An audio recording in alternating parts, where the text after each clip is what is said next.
You're watching Notepad with me, Ibrahim Sani. We're still on the discussion of the OPR rate hike, where yesterday we saw Bank Negara raised the overnight policy rate by 25 bips to 2.25%. However, this is still far from the 175 bips cut that we saw before or during the pandemic. We're trying to understand a little bit better in terms of what the signal is coming in from the central bank. However, this is very much consistent with the central bank tightening policy that we see across the world and, of course, across the region. This price hike was seen as, or interest rate hike has been seen or priced in by a lot of economists. In fact, 17 out of 19 Bloomberg analysts did see this coming. However, there are one or two economists that are arguing why not raise it aggressively by 50 bips or even 75 bips, the way we saw, say, for instance, the US Federal Reserve doing it.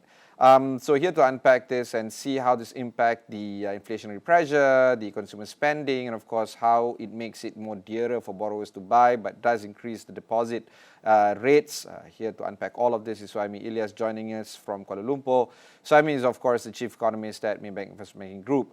Suhaimi, thanks for taking the time to speak with us. Let's do a quick take into what you think the Bank Negara signal is coming in to the market.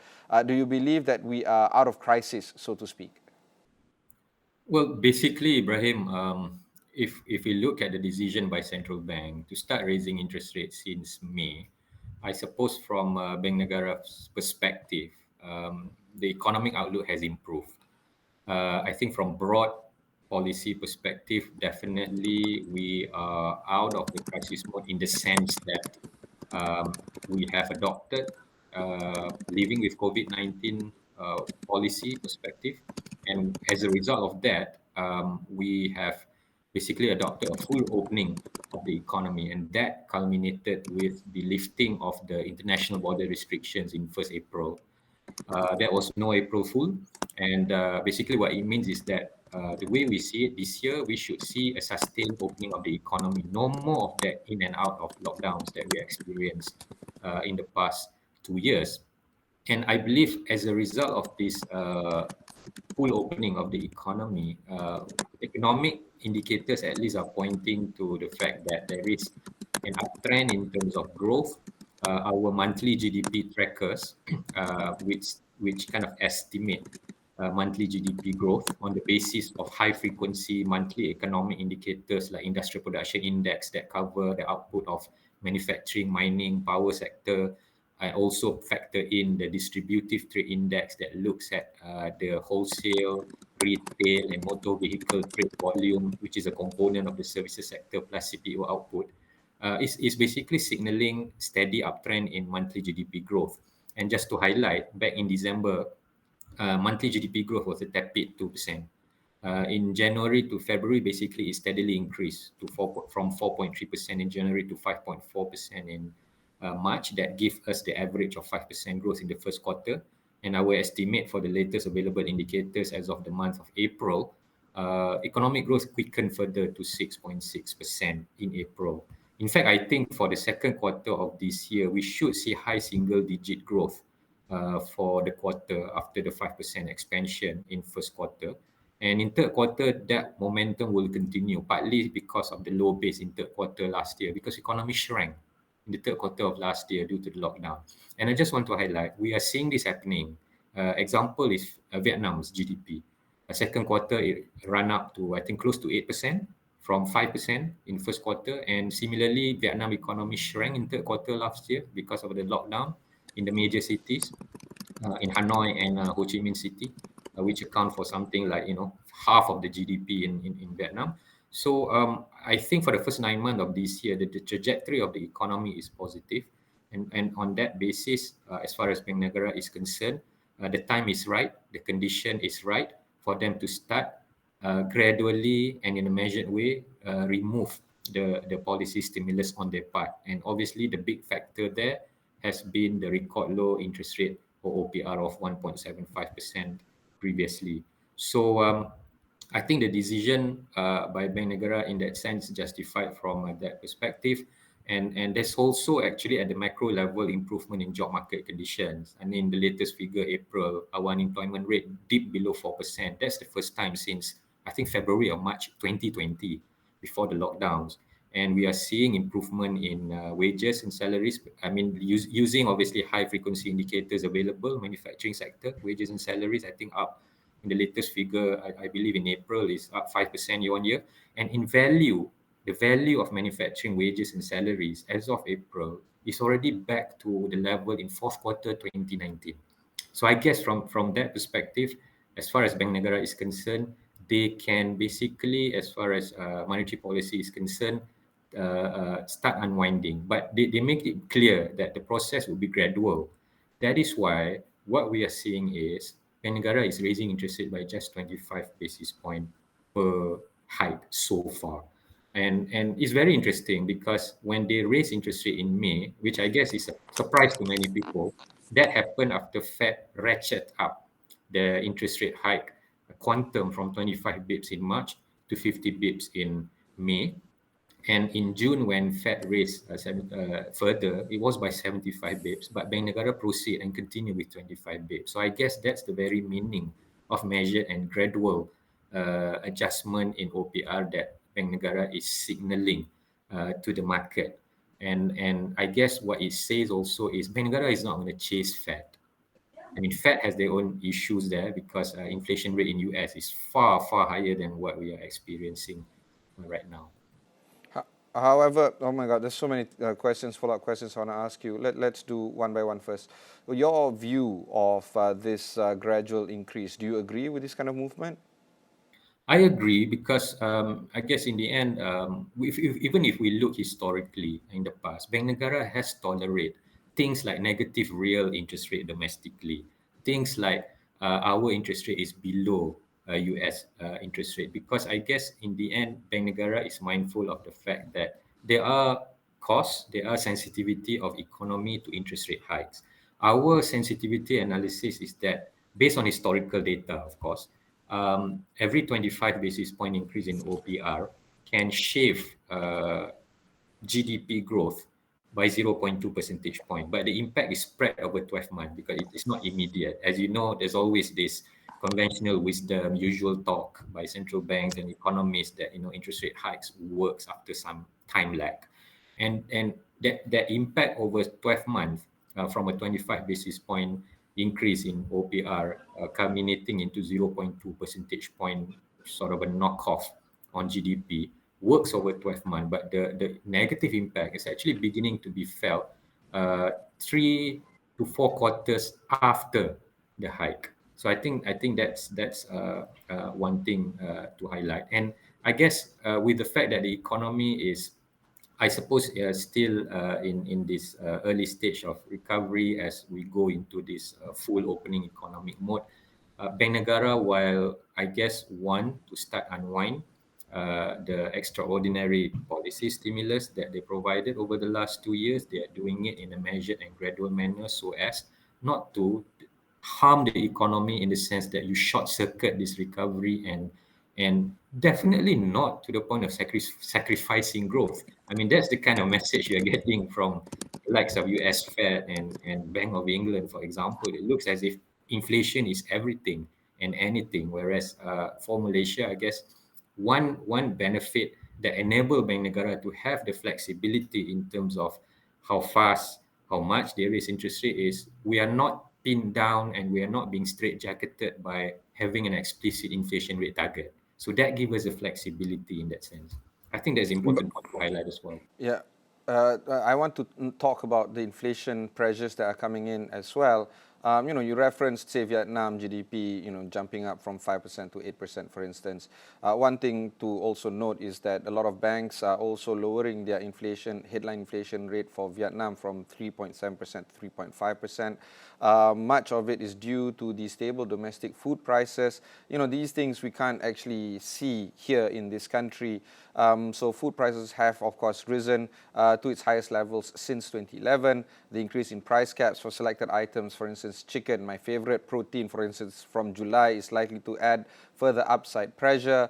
You were also referencing on rising wage growth as well as minimum wage hikes that might stoke up additional upward pressure. Do you feel that all the indicators to show that the headline inflation rates going up will go up, and therefore this kind of rate hike might not necessarily address the inflationary pressures upwards? That's one aspect. The second is subsidies. Quite honestly, 77 billion ringgit subsidy bill is not sustainable, up from 30 plus billion 2 years ago. And of course, this year, we don't know, you could very well reach 100 billion ringgit subsidy. You may correct me if I'm wrong, but quite frankly, is this a worry or a concern that we really need to talk more about the inflationary pressures upwards? I guess let me start by maybe sharing our view on inflation for Malaysia. We basically are looking at inflation rate of 3.4% this year. So that's up from 2.5% last year. And that's going to go up further to, I think, around 4.1%, our forecast for 2023. The reason is obviously because of the inflationary adjustment in ceiling price, control price, as well as subsidy for certain food items. And I mean, you mentioned chicken, but there's also the adjustment in ceiling price for eggs, and as well as the removal of subsidies for the bottled cooking oil between 1 kilo to 5 kilogram.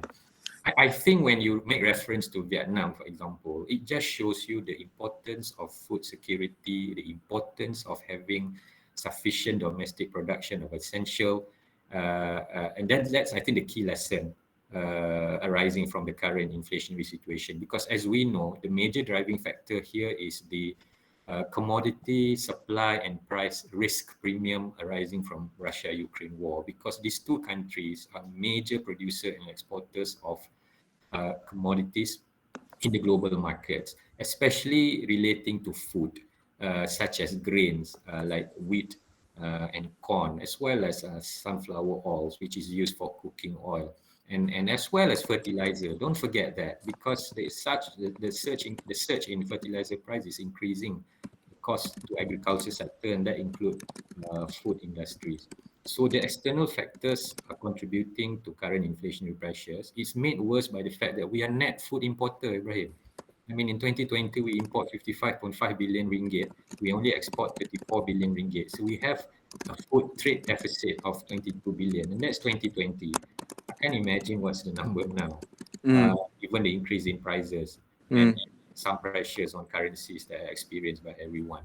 So I guess going forward, while there is this I suppose, understandable and justifiable short-term policy measures in terms of price control, price ceiling, subsidies, no matter how imperfect they are, that had to be put in place.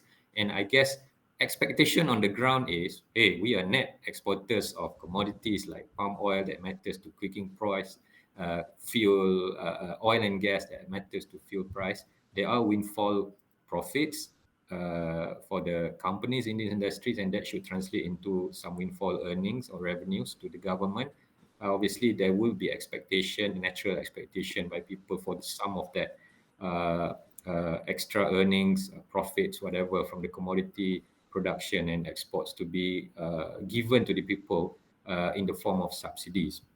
But I guess going forward, the issue of subsidy is always the sustainability of it. I mean, if you look at the increase in subsidy costs, it's really huge. I mean, you look at uh, fuel subsidy in budget 2020, the amount allocated, my understanding was just 4 billion ringgit, and that was also predicated on our assumption of, or the budget 2022 assumption on crude oil price of 66, $67 per barrel. Obviously, on average, crude oil price has easily almost double that. And because of that, we have a situation where the fuel subsidy bill has gone up to, I believe, 37 billion ringgit at latest count. So the bulk of that 77 billion subsidy you mentioned is basically fuel subsidy.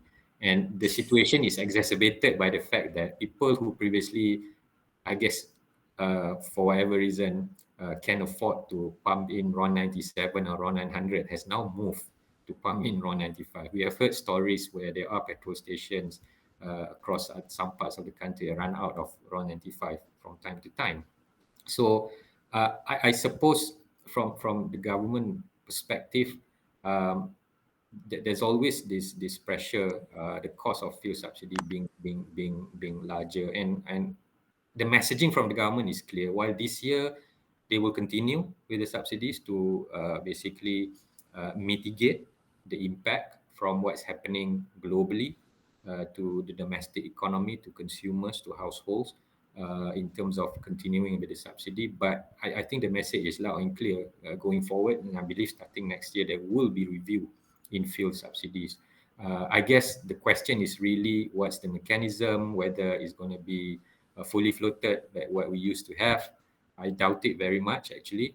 My understanding is there will be some sort of multi-tiered pricing mechanism that the government is considering and in discussion with the oil companies, so that, depending on your level of income, you pay different prices. Maybe the really rich and wealthy that drive, supercars and expensive cars, you have to pay market price. But as you go down the income level, the level of subsidies and prices that people pay for the fuel uh, uh, would be in accordance with the income level. And I believe doing that can bring about a substantial saving in the fuel subsidy cost. I mean, I would say I would even hazard a guess potential saving of 40 to 50% from the kind of numbers that we are seeing or expecting for this year.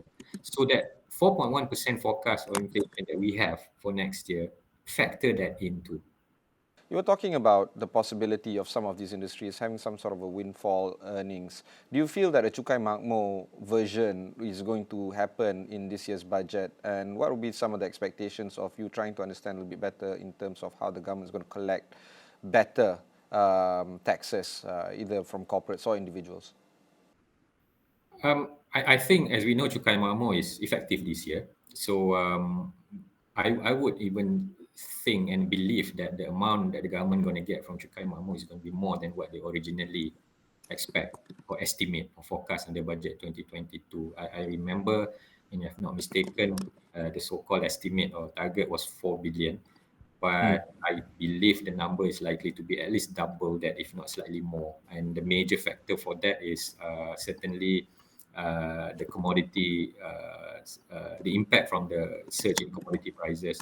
And obviously, I would say Petronas would be one of the biggest contributor to come up more better than expected revenue. But I think the government has reiterated and from time to time made the statement, pledge that this will be one off. So even if, let's say, next year we'll have a continuation of, let's say, $100 per barrel average crude oil price, there won't be that windfall again.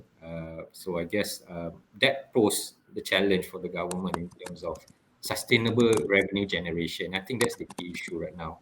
And I guess with that, we certainly want to keep an eye on budget 2023 that I believe is scheduled for tabling in the parliament on 28th of October as of now, to see what kind of revenue enhancement measures that the government is going to put in place. Because bear in mind, in budget 2022, there were also a strings of revenue enhancement measures introduced by the government, not just Cukai Makmur. We saw things like, second round of special voluntary disclosure program. This time involving tax collected by customs after the earlier version 1.0 in 2018 or 2019, that was for IRP taxes. And I guess for 2023 onwards, the reason why this is important is because the government set a pretty aggressive budget deficit reduction target for the next 3 years. I mean, after incurring 6 to 6.5% budget deficit to GDP ratio, 2020 to 2022, looking at the midterm sort of fiscal projections until next 2 to 3 years, even next year alone, the government is aiming to bring down budget deficit to less than 5% of GDP from 6% this year. That's, in my opinion, aggressive. And obviously, by 2025, as per 12 Malaysia Plan, the aim is to bring down budget deficit to 3 to 3.5%. How are you going to do this? To be honest, there's not going to be cut in expenditure. That's for sure. The only component that's going to be cut realistically is fuel subsidy. But then again, to some extent, some of the saving in fuel subsidy will go towards, I suppose, enhancing, improving the social safety net and social security system. One thing that we learned from COVID-19 pandemic, that must be enhanced. So the net saving from fuel subsidies reduction, for example, I think will not be that big in that sense. And then if we look at 12 Malaysia plan, we have allocation for development spending of 400 billion ringgit. That's massive jump from 11 Malaysia plan actual development spending of 250 billion ringgit. So overall, there's not much by way of what you call a reduction in spending. The best that the government can do going forward is to just improve efficiency of spending in terms of impact, outcome, and so on. But in the end, everything gravitates back towards revenue side of the government's budget equation. So I guess this is where we are hearing the sort of a sound bites about GST making a comeback again. It's an attractive proposition from a revenue, purely from a revenue perspective, putting aside the popularity or the political aspect of it. But from a revenue perspective, if we look at during the years when GST was in place last time, it collect 2 to 2.5 times more than the sales and service tax combined. And right now, the government is collecting annually around 27, 28 billion ringgit in sales and service tax. So imagine the kind of revenue the government going to generate from GST. Even if the government may reintroduce GST at lower rate than 6% previously, my suspicion is the tax base of GST will be more than last time No. with online e-commerce and all that. So I Yeah. think the revenue gains will still be significant relative to what SST is collecting. Because of the um, political risk that is going to hit us towards the second half of this year. An election is possible. The dynamics of the political parties are, of course, quite volatile. How do you think the government needs to move forward in terms of the policy that the country needs, some of the economic policy that the country needs, versus some of the populist stances that the politicians must implement in order to, quite frankly, stay in power? How do you think the government is going to balance this, or the political parties are going to balance this? Because GST is needed, but it's very hard to be executed. Subsidy is important to have, and of course quite essential, but it's also not sustainable. Fuel subsidies, targeted fuel subsidies, is badly needed, but the policy isn't there yet. We can speculate all day long, and we still don't know what the mechanism is going to be put in place. All this, right? How does this translate from politics to policy, in your opinion? I think ultimately, Ibrahim, it depends on the outcome of the election, right? I think what is clearly critical here as a starting point is to have a government that is stable in the sense that they have um, basically a healthy majority compared to what has been the case over the past few years. Because with that healthy majority, I suppose going forward, it will be easier to basically address some of the tough fixes facing our economy from a perspective of fiscal policy, from a perspective of economic reforms and restructuring.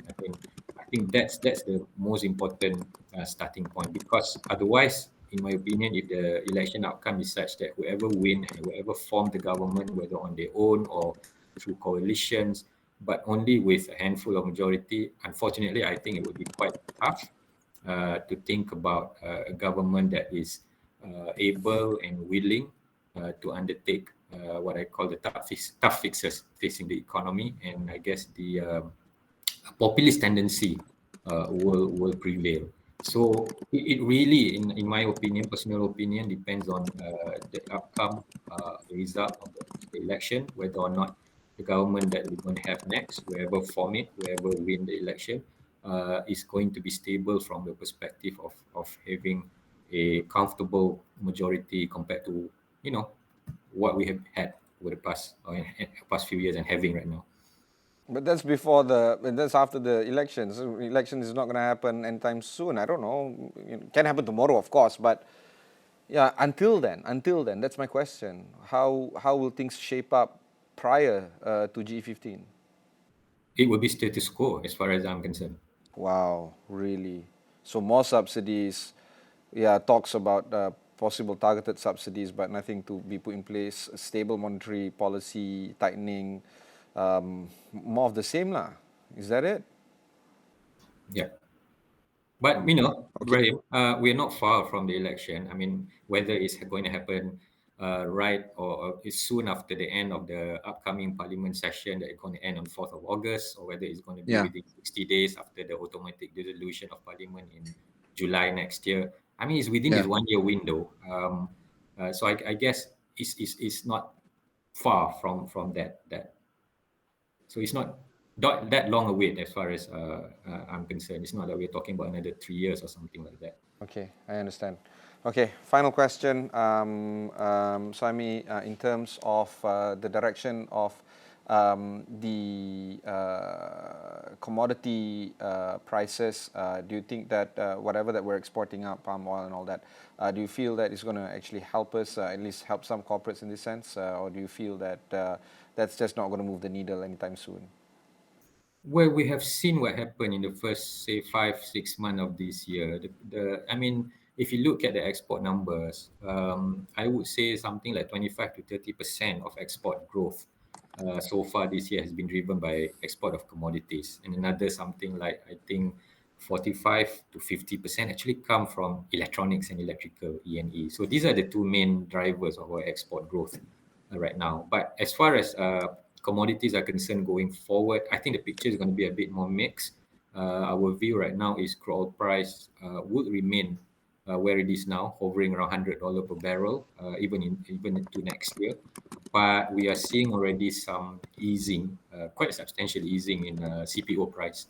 I mean, it used to be like 6,500 ringgit per ton, but now it's been substantially or significantly below 4,000 ringgit per ton. So that mixed picture on commodity prices, I think, is going to translate into some moderation in export growth second half of Mm, this year into next mm, year, especially with the outlook of global economy also, where we think is going to also moderate. We are looking at 3 to 3.3% this year, next year. So that's obviously almost half of what it was last year. all right. Thank you. Suhaimi, we need to get you back on the show very, very soon after this. That was Suhaimi Ilias, Chief Economist at Maybank Investment Banking Group, talking to us about the scary world that we live in right now. Until then, thanks very much for watching and goodbye.